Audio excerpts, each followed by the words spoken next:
Good afternoon, I'm Debbie, and today we're keeping it simple with Testa's Pantry. A little bit early today, but I wanted to get this going, and so we started it, and it's moving along faster than I thought. So it is keeping it simple.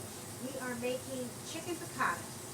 I love chicken piccata. I'm just hoping that Peter enjoys it as much as I do.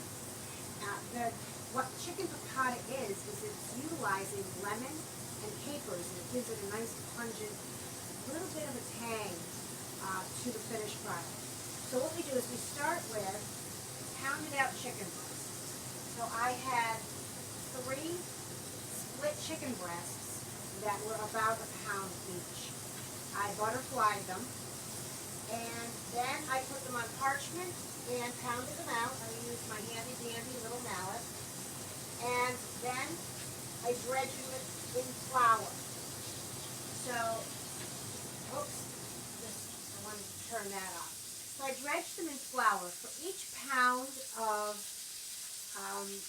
chicken that's split, you want to use about 1/2 cup of flour, and for each 1/2 cup of flour, you want to use about 1/2 teaspoon of salt and a little bit of black pepper.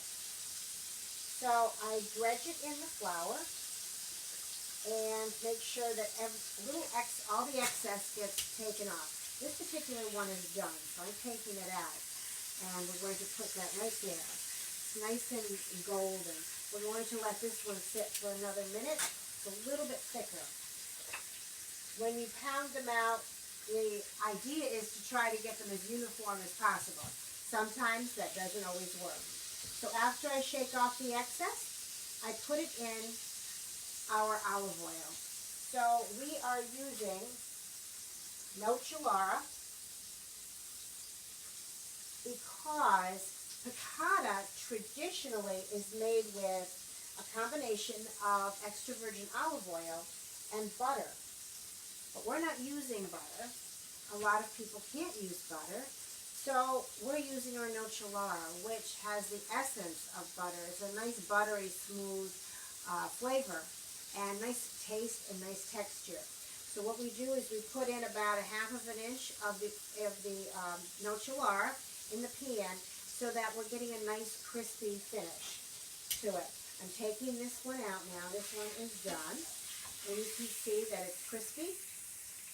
And I'm going to put it on my rack that's been covered in parchment, and it has the rack that is sitting on top of parchment on top of a cookie sheet. There. So as the chicken breasts brown, then they create some brown pieces in the bottom of the pan. And that's good because that's what you want. You want that little extra flavor there.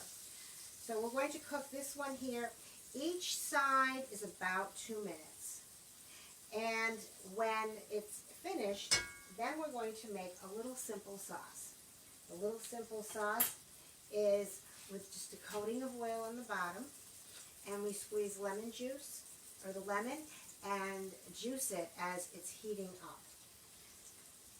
It's delicious. It really is. This one's not quite done yet, and the other one is just starting.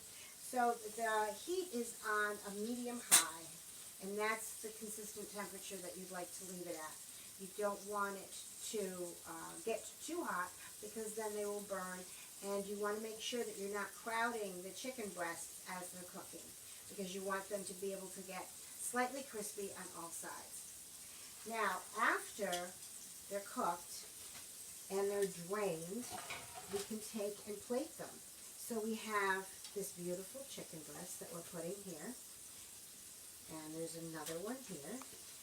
So we're going to plate these so that when they're all finished, then we can drizzle that sauce over the top of them.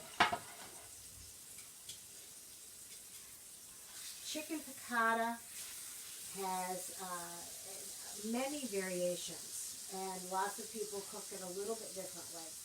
But I'm doing it with the olive oil rather than the butter. The French would get very upset with me, I'm sure, but we're using this. And this Nocellara is phenomenal for cooking and for the flavor profile that chicken piccata requires. This is a single grove grown, first cold pressed, extra virgin olive oil made, pressed from the Nocellara olives in southern Sicily. This is just one of our favorites. Can't pass it up. Great for anything that's with garlic as well. Now this doesn't have garlic in it, but it also makes a great pesto, or it's a great as a starter for aglio e olio. Now this one is ready to be turned, and this one is almost ready, about another minute. Now what you want to do is not keep it near the heat like I have it. We're going to put it back in the pantry. But make sure it's sealed after you use it, because when the extra virgin olive oil is exposed to air, then it starts to degrade, and you don't want it to degrade. You don't want to put it by a heat source or keep it on your stove or in a sunny window, even if it's a pretty bottle like these are. You want to be able to put them in your pantry and keep them in a cool, dry place. And then you will get then it will last you 18 months to 2 years almost, that it states on the back of the bottle. So that one is cooked. This one is almost cooked. Now when this is finished, we're going to pour off a little bit of that olive oil, because we don't need all of that. And then I'm going to scrape up some of the brown bits. And then we will proceed with the sauce. And in the meantime, I'm going to put these 2 chicken breasts that have finished cooking and draining, and we'll put those on a plate. And then we just have this one more. See the brown bits that are starting to accumulate in the pan? That's what you're getting. Okay, we're going to pour off a little bit of this oil.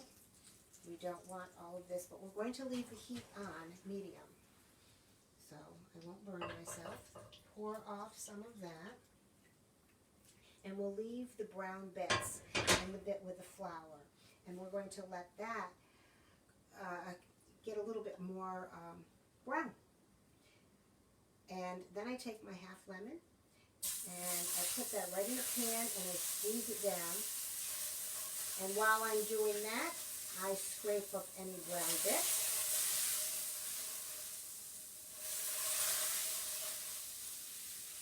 You can do this method with chicken francais as well. It's really easy and it's delicious.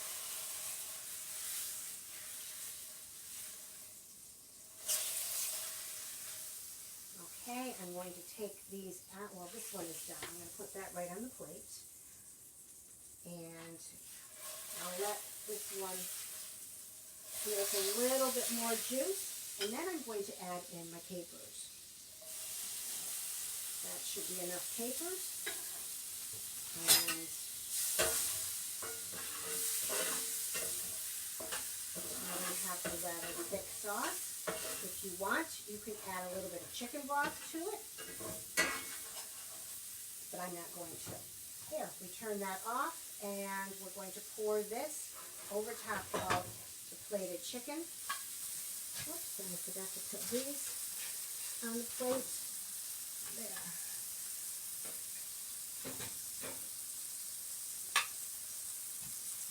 Okay, and there we have our chicken piccata. I think I'm going to have to even out the capers. Are a little bit lopsided. They're all on one side. So I will make those a little bit more even.